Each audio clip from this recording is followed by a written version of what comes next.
Thank you. Thank you very much, Michael, for the introduction. It's a pleasure for me to be here and an honor to be invited to give this presentation.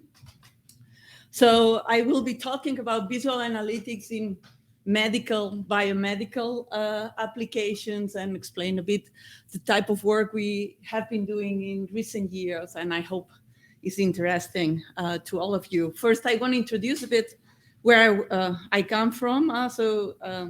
Concerning research. So I'm currently in Eindhoven. Eindhoven, for who doesn't know, it's in the Netherlands, in the south of the Netherlands. We are in a region where there is a lot of high technical companies and environment. The university is around 12,000 students, relatively small, and it developed also in this environment of high tech developments. So Philips is placed there, so the university emerged from that. So we are in the mathematics and computer science department. I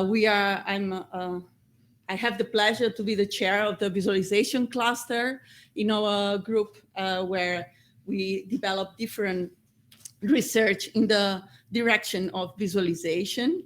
So the main focus of our cluster is on visualization in general, so on high dimensional data, basically. So we work with different types of data, so also event data, network data, dynamic network visualization, multivariate data. We work on also a range of different applications, but if we have to pick up one where we focus more is indeed biomedical or medical visualization. In recent years, we also have a lot of people who are working on explainable AI. And our group also comes from traditionally from computer graphics. So we have also a part of our cluster that works on high performance computing, shape analysis, and simulations more from the computer graphics point of view. But not all that is done in the visualization cluster I'm involved in. So my background is really on medical visualization. For many years, I have done research since the beginning on medical visualization. So data that comes from medical scanners and also complex data. So data, I will show a bit of it today, where you cannot directly understand. In recent years, we have done some initial work on bioinformatics. I will also be presenting that. But you are much more of an expert on that than I am, but I will introduce the type of work that we have developed there. And in a more general sense, where it's less application-oriented, I have worked on visual analytics and explainable AI, and I will also try to show a bit of this work. So in the beginning, when I was working on medical visualization, so I'm talking about quite some years ago, more than 20 years ago, the main focus was on visualizing scan information, medical imaging data, and actually making 3D reconstructions from this medical data. So we started from the beginning, where we were drawing these contours, to nowadays that you can have real-time, these realistic volume renderings of medical data. We also, at the time, we're focusing also in doing things that you cannot do with real data. So for example, extracting a column and opening it flat open to be able to understand better what is in there. So these are things that the fact that we work with visualization and imaging data allowed us to work with.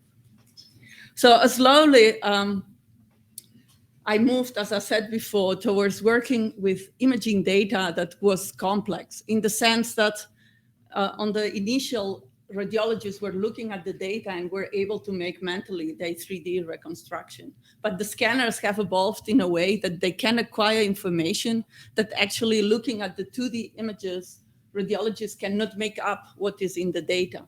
So on the right, I'm showing flow information, and I'm showing also white matter diffusion data. I will talk a bit more about that. So actually, looking at these images, it's very hard to make the reconstruction of what is exactly going on. So we developed also visualization techniques that allow you to go from these complex images to visualizations, right, that help you to understand. what is in the data. So at the time, we were working mainly with one individual, so one data set, which was already complex to understand what is in the data. But these modalities were rather new for the medical environment and for research. So looking at just one individual is rather limited. So rather fast, people wanted to start to analyze groups of people, cohorts of people on this already complex data. And not just that, but also then you want to compare different populations of people, right? So we went from looking at just individuals, one individual maybe looking at the brain, which and a complex, to also make analysis of populations, making population studies. And this is relevant for the analysis of different, to identify whether this data could be used to identify given diseases, right? So pathologies, or to understand the development of diseases, or whether given diseases are there. So to explain a bit more this population kind of analysis and things we have done in there, I want to introduce you a bit what is this complex modality of diffusion weighted imaging.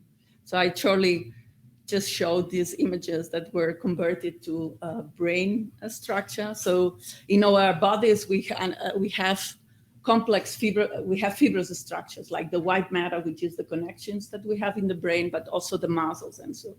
So in vivo, when we go into a scanner, the resolutions of the scanner are of the order of millimeters. So you cannot see these structures right away. So what happens is that magnetic resonance is a very diverse, a very versatile imaging technique, and you can measure different properties. And one of the things you can measure is the diffusion of water. And the diffusion, which is given by the Brownian motion, helps you to identify whether there are barriers in the content. So here I showed a glass of water, and a molecule is moving freely in all the glass of water. But if there are straws in the glass of water, there are barriers in the glass of water, then your diffusion has a preferred direction. So what you can do is measure in the scanner the Brownian motion in different directions. So this gives you different images for the diffusion in each direction. Then this is converted into what mathematically are second-order tensors, but you can see it as a profile of your diffusion at each position in your image. So this is a complex imaging. So at each position, you have a kind of profile of how the diffusion is going there. So then when you have elongated structure, then there is a fibrous structure, and you know the direction because the diffusion has a preference. So this is then we also worked on, and it's converted into fibrous structure. So you want to go from this diffusion information into fibrous structures, which is what the doctors and people can understand, right? So there is this step in there, and even you can go further and build connectivity metrics that try to identify what parts of the brain are anatomically connected to other parts of the brain, right? So I'm not going to talk on the reconstruction of fiber tracks. I still focus quite a lot on the position-based analysis, so more on the second order, on this second order tensors. Yeah, so this is a complex pipeline. You can imagine also uncertainties and things like this are very important in this.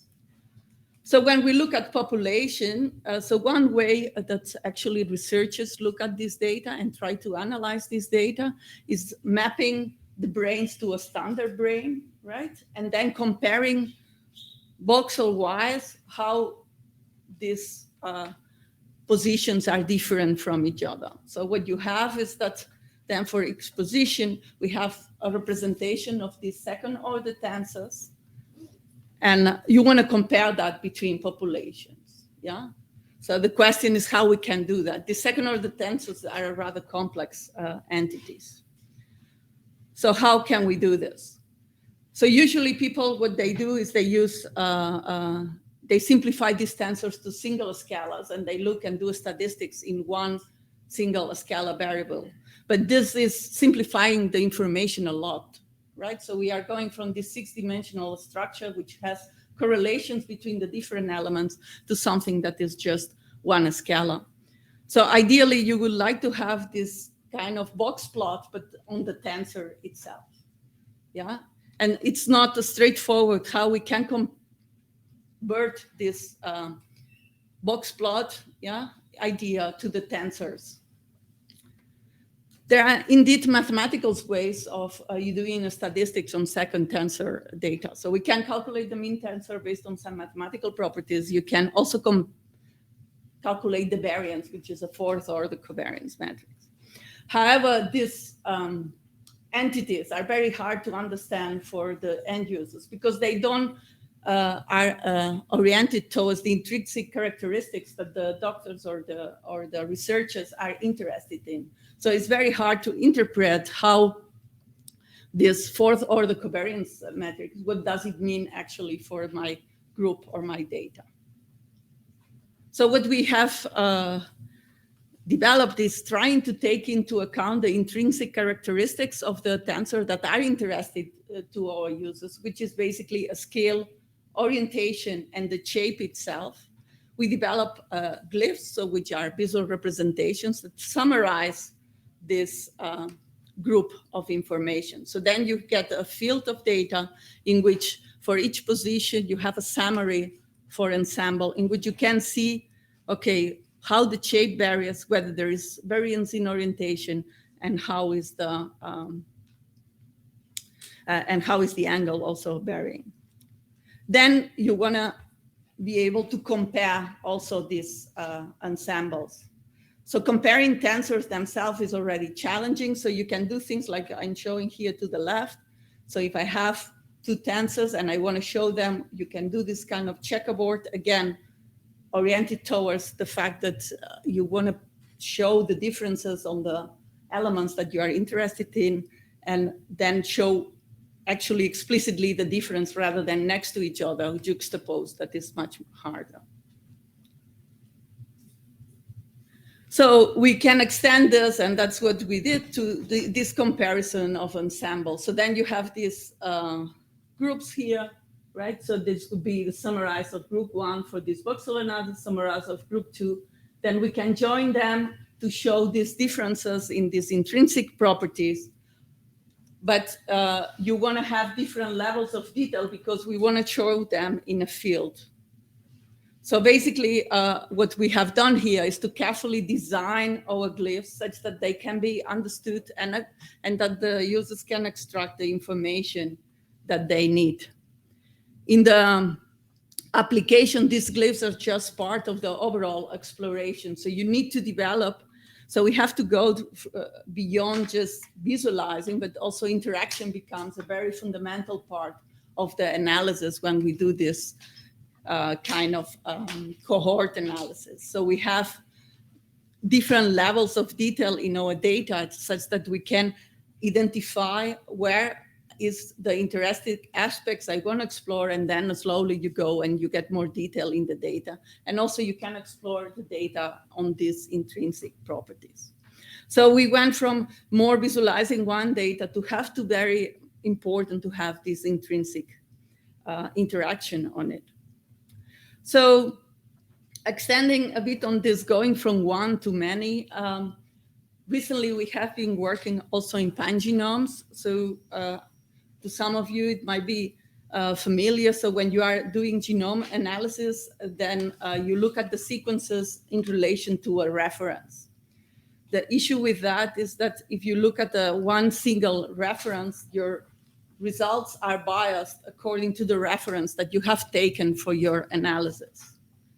So pangenome is a way to have your information of your sequences, but also in relation to multiple sequences, multiple references at the time. And that's the structure that you use as a pangenome.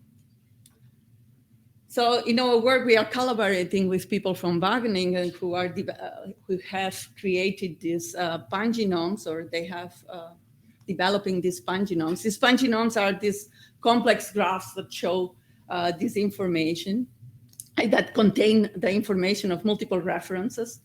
And our goal is actually to translate this information to something that actually the genome scientists are able to interpret and to analyze, considering these multiple references. In order to do that, we generated what is called PAM-BA, so variant analysis in pangenomes. So one thing to realize is that actually this graph representation is often more for being able to have the information at hand of what you want to show, more than that is useful to look at the graph itself. At least that's our point of view. So our idea was to basically focus on trying to show the information in a way that can be explored, and it's displayed such that you don't necessarily have to show the graph, but show the information that the genome scientists are able to understand. So we developed PAM-BA, and we tailored different visual encodings such that this information can be communicated. And in this tool, it's very important, actually, interaction and visualization together. So this is a starting point of what we have developing for pangenomes. It's very broad, and there are a lot of problems there, but we focus on looking at the variants for specific genes and regions. And the main goal of the PAM-BA was to be able to explore the genes in relation to the phenotypes. And also the idea is to be able to do marker discovery. So I'm not going to go in detail on the whole tool, but I just want to focus on some aspects that are maybe interesting from a visualization point of view. So I want to focus on the view in which we show the sequences. So we show the nucleoids in each of them, and then you can choose which references you want to analyze. Similar to the cohort analysis I showed before, you like to summarize. So if I have many sequences, I want to compare them. I want to know where are the differences in them. So you want to summarize multiple sequences at the time. So in this case, there are few, but if you have many more, like in the cohort analysis, you want to try to do that in a more comprehensive way. Also, if you want to compare groups of sequences. To do that, we look at different encodings, and we look at different possibilities to make this summarization and design.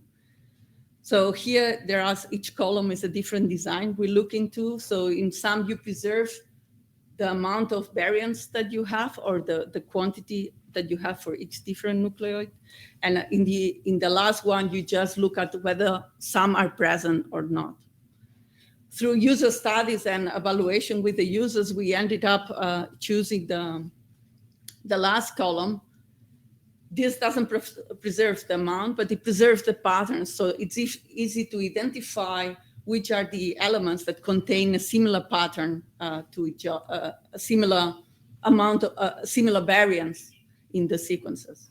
So basically what we can do is, based on these glyphs that we have, we can summarize them. And then you can identify, for example, which positions are conserved and which positions actually do have changes, and which ones that have the same type of changes, right? Another important characteristic of the tool is actually that we can sort. So to be able to identify patterns is also interesting, that we can generate sorting interactively in the data. So the things that are similar to each other end up together. And you can do that for single positions, but also using multiple positions at the time, making kind of clustering or grouping. So we developed that in an interactive interface where this sorting is done on the fly. So then you can, for example, select groups. In this case, these are done manually. And this allows you to generate these summaries of the different groups that you are interested in, and actually compare the groups with each other. So you can see which groups preserve given properties, where are the SNPs and the differences between these different groups. Okay, so in this tool for PAM-BA, we have tried with the use of sorting and using clever visual of interaction and some encoding designs, be able to analyze this pangenomic data or genes for variants. Still, if we have a lot of data, this cuts a bit short. Yeah, so we are already introducing here that we don't have just interaction, but we do some computations, for example, for grouping data. And there is where we move more towards what I would call visual analytics. So in visual analytics is visualization, interaction, but also you have a part which is the data analysis, and the machine learning aspects are including in your interaction. So you could see a visual analytics like you add the computations or the data analysis in the loop of your interactions, but you could also see like you enhance data analysis with visualizations and interactions. So if we have a lot of data, one thing we have been working on is you need to have some way to, again, to summarize it or to reduce the complexity through data analysis. And one aspect we have been looking at for in the last years also is the use of dimensionality reduction for that. And I will be explaining a bit about what we have done there. So dimensionality reduction, I guess, is common to many of you, but maybe not all. So the idea is that if you have a very high dimensional data, the assumption is that this data is redundant, right? So there is redundancy on it. So actually you can reduce the dimensions and still preserve some kind of a structure or information that you want to preserve. If we talk about visualization, that's a very common tool that is being used to show high dimensional data, and we will be reducing the dimensions to 2D because that's what our visual system is doing, right? So you reduce to 2 dimensions. There are many dimensionality reduction methods, but one that is commonly used also in the bioinformatics context is actually nonlinear methods. So here I talk about T-stochastic neighborhoods embedding, but there are recently other ones like UMAP and other types of methods there. So in the T-stochastic neighborhood embedding, you try to preserve neighborhoods. So you go from high dimension and low dimension, preserving neighborhoods, which tries to preserve cluster structure. So to give an example of what I mean, so if I have principal component analysis versus TSNE, or this nonlinear dimensionality reduction method. So here I'm showing 2D projections of MNIST data set. So this is a very common data set on machine learning. Basically what you do is you take each pixel of your image, and this is the dimension in your high dimensional space. So it's a very straightforward high dimensional space. And here we basically just do a projection of this. So what you can see is that principal component analysis preserves the variance in the data. So I can see that the zeros, which are orange, are much different than the ones which are red. So I preserve the most of the difference in the data. But the rest of the numbers are kind of mixed up, while TSNE preserves the clusters, right? So when we do exploratory analysis, actually we don't have labels. So what we have is we look at the projections themselves and we try to discover elements there. So if we are interested in looking at these groupings, actually nonlinear methods like TSNE or UMAP will give you much more indication of what makes a group than, for example, PCA, which has other advantages, right? But for if you are interested in groupings, that's what TSNE does. Okay. So this is just TSNE, but if we want to include this dimensionality reduction in the visual analytics environment, there are things that we have to consider. One is the scalability to large amount of data. So that's one thing we have tackled. So if we have a projection, and I'm not talking about computationally, so we assume we can compute that very fast. I will come to it later. So in this case, it's a projection of images, and I have a few images, so then you can see some patterns on it. So I can see that on the top left there are some boats and so, and in the bottom there are some insects. So it gives some order of my data. However, if I increase the scale, then I start to have so many points that you lose the overview of what is in the data. So you are looking at the leaves and not at the trees or the forest. So you are losing the overview. So actually, if we want to do exploration, there is this idea of overview first and detail on demand, right? So it would be ideal that we could do that also with dimensionality reduction methods. So the idea would be that if I have a collection of images, then I would get a projection that allows me, for example, to distinguish what are man-made from animals, right? And there I can select, okay, I want to look at man-made, and then I can drill in and get more detail on that information. So common dimensionality reduction methods don't think about this workflow of having to explore the data hierarchically. So we develop methods to do that. So that's hierarchical stochastic neighborhood embedding. I'm not going into the details of the method itself, but it's based on preserving the data manifold and using areas of influence to define different levels of detail on the data. So these are really data-driven. So you go from the low level to a high level, and you expect the exploration to go the other way around, to go from the high level to the lower level. So basically, we built the structure from the data points to having more and more simplified, but the analysis goes from the high level, right? So where you have less information. So this could be the man-made and animals to a more detailed level.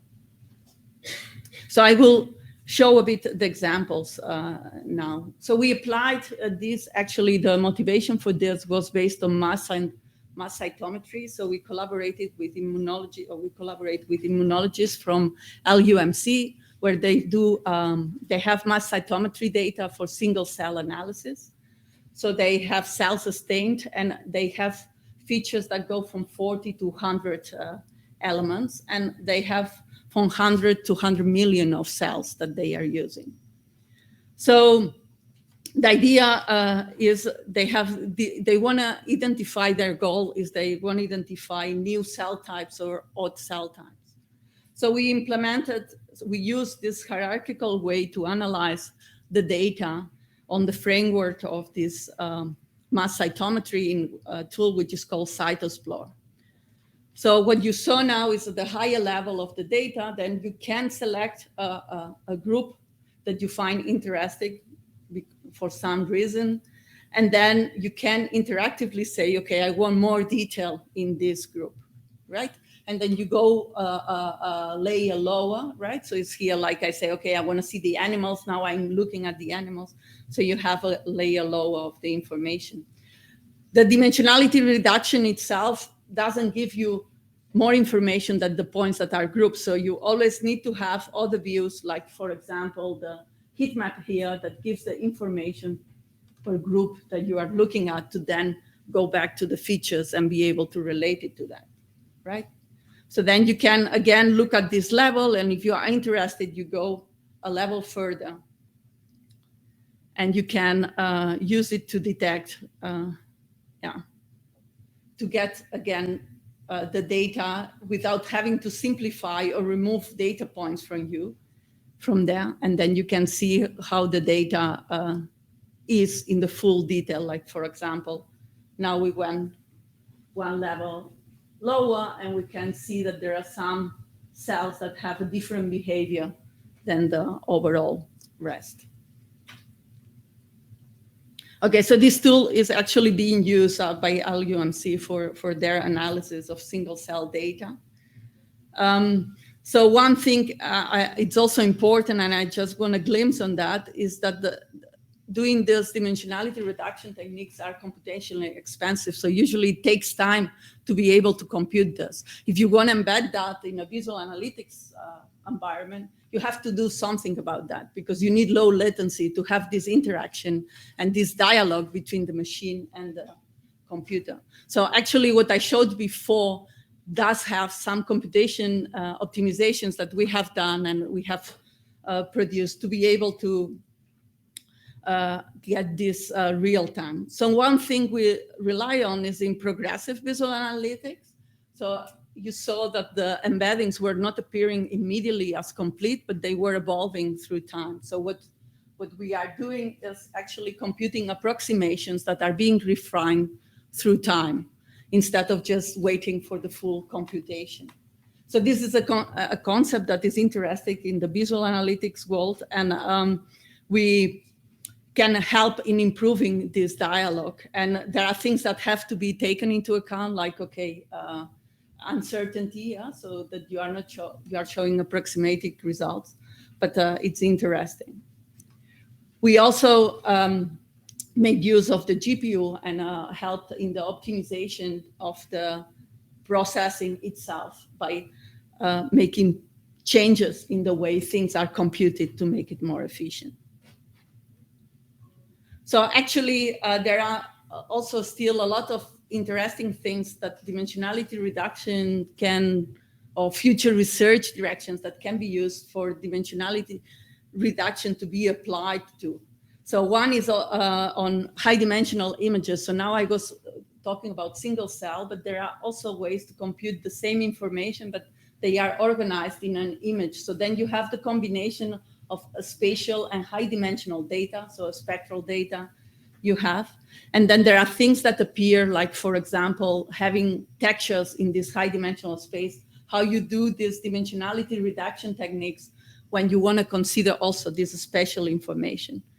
And also you have, in the left, you can see this focus and context. So before, every time there was a window that was being opened for the dimensionality reduction, but here we are looking at the different ones at the same time. So you have the different levels at the same time.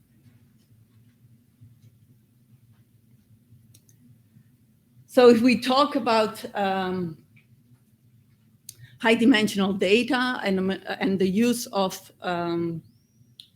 machine learning and data analysis in a visual analytics environment.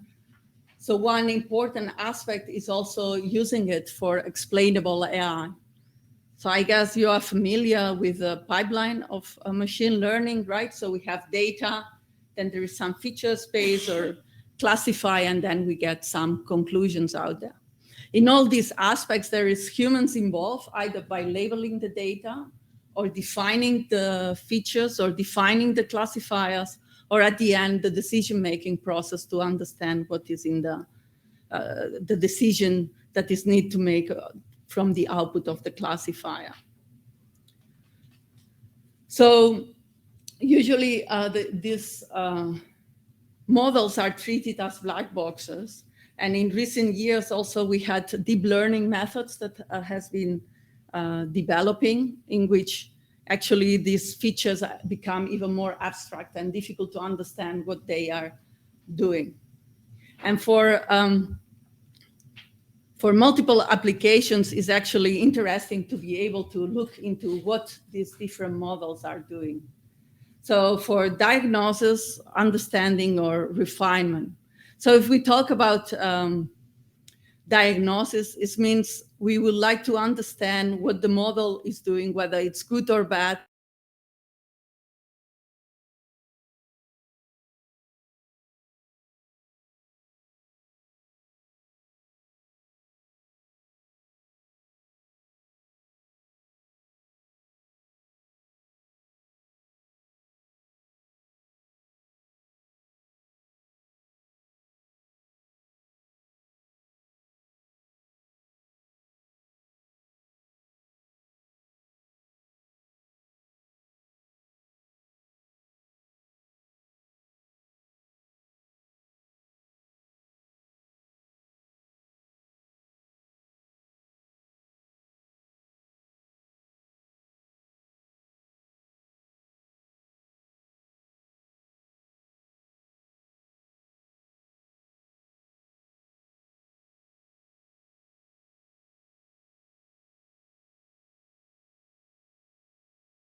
It was going on until something happened.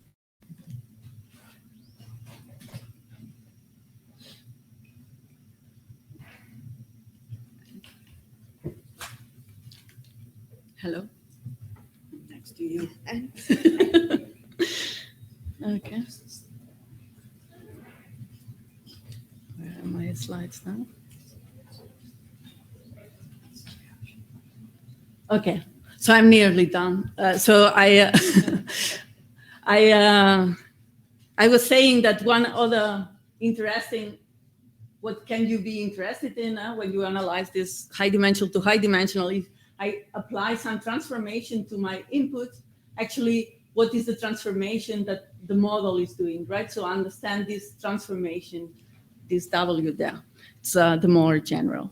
So based on this concept, we also developed a tool, and I'm not going in details here. It's also a visual analytics tool that helps you to explore this input-output analysis. And often what is interesting is that you don't want to look at one instance at the time, as I said before, because this doesn't tell you anything about the model. The challenge is that you want to look at multiple instances at the same time. And often for that, then we rely on also to be able to visualize and explore this data. We come back to dimensionality reduction type of methods.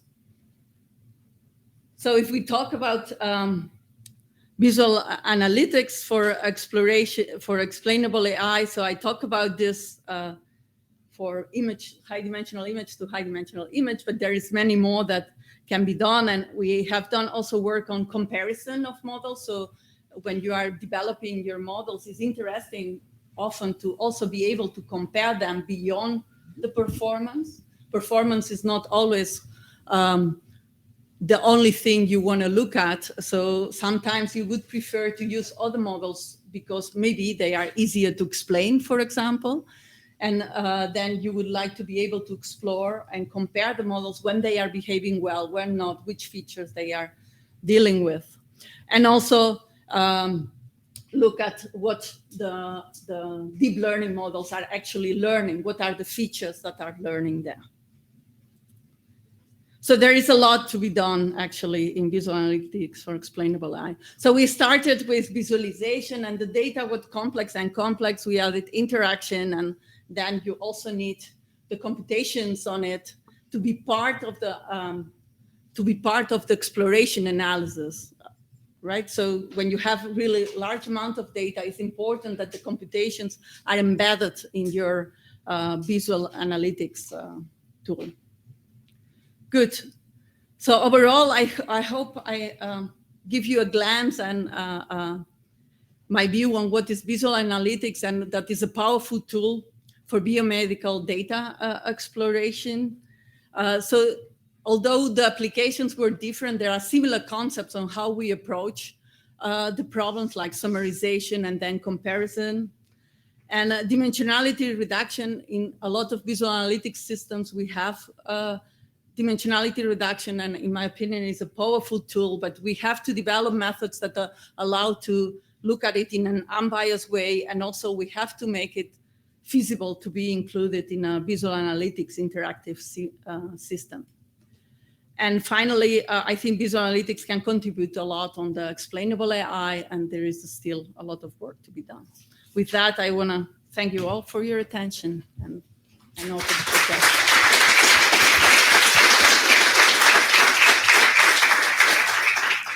Yeah, thank you very much, Anna, for this very nice and inspiring talk. Sorry to the online audience. I hope you can hear me now that we lost the sound towards the end of the presentation. So, well, we have a couple of minutes for questions. So are there any questions from the audience in the room? I'm also looking at the Q&A online. So while you're still thinking about your questions, I actually have one. You talked about dimensionality reduction, which is, of course, one of the important concepts in visual analytics. More recently, I've seen some works using also autoencoders and similar techniques for dimensionality reduction, or as a pre-processing step, so to say. Have you do you have any experience with that? And do you think that explainable AI is also important here, or how is the role of XAI to that? Yeah. So what? Yeah. So if I understand it right, so often these are used to give more semantic meaning to your space. So you build your space based on the autoencoder that you develop for the data. So it's a kind of transformation of your space to make it more understandable when you look at the results. But usually, yeah, so you can use the feature space that is developed from the autoencoder to try to understand the data better, but there is a process that is done in between. So usually dimensionality reduction, you can use it at any step also when you develop the machine learning. So yeah, so it's useful, but you have to use it with care, and what exactly is your idea or the information that you want to extract. If you use directly the feature space, you have a more raw information, but sometimes you might not have enough signal to make any sense of what is in the data. So you need to do this kind of transformation to give it more semantic meaning. Okay, thank you. Yeah. Thank you for your talk, Anna. I'm Aditya Pandey from Regeneron in the United States. I was just curious to hear, based on your experience, what are some of the current challenges that you face as a visualization researcher when you're working with bioinformatics scientists or data scientists who are in the medical field? So I would love to, I know you touched upon them a little bit in your talk, but I would love to hear a little bit more about it. Yeah, so I guess in general, it's important to understand well what the user's needs are, and to be able to understand what to develop the visualizations in a way that they are useful for them. So one thing that is really, so if we talk, for example, about dimensionality reduction, it's important to realize that not everybody understands well what dimensionality reduction is doing. So, and it can bring also a lot of bias on the evaluation. So if we talk about that, I think in some aspects, it's important to make sure that the visualizations you are showing, or try to make sure, are not biasing towards the results that the scientists want to get. And that's sometimes challenging. Yeah. Great talk. What are the applications of the sequence alignment tool that you have developed? What is it used mostly for so far? So they are using it for plant analysis, for variant analysis of in plants. But as far, so we work with scientists genome scientists, and they want to use it for their analysis. But as far as I am aware, we worked also with companies, but they don't have the data to actually directly use it. They show the interest on doing that, and they gave us feedback, but they don't have the tools to directly use the pangenomes on their environment. So for plants was mainly the application. Okay. Oh, yeah. One more quick question. Yes. So I really like the fact that you highlighted the use of interactivity, the criticality of having interactivity for exploring and understanding complex comparisons. What are the kind of things you need to build into the user experience there in order to enable that interactivity to work for a researcher understanding their data? Is there anything that you found in these various projects? So interactivity, so this is well known in visualization, I guess in visualization, when you have complex data, a still image never tells the story, right? Because you cannot show everything in one image. You always need to interact and do selections. So one powerful thing, and also you saw here, is usually that you try to summarize the data in some form and then go into details in the analysis. But there are all kinds of interactions that are important, right? Like sort and selection. But this depends a lot on the application you have at hand, what is useful, what not. I'm not sure whether I'm answering the question. It's also challenging to do these interactions in a smooth way that are being used really in practice, right? So if these interactions are very cumbersome and sloppy, and so then people also would not use them. Responsiveness, but also the getting lost. Yeah, yeah, Once you've gone so Yeah. far through. exactly. So yeah.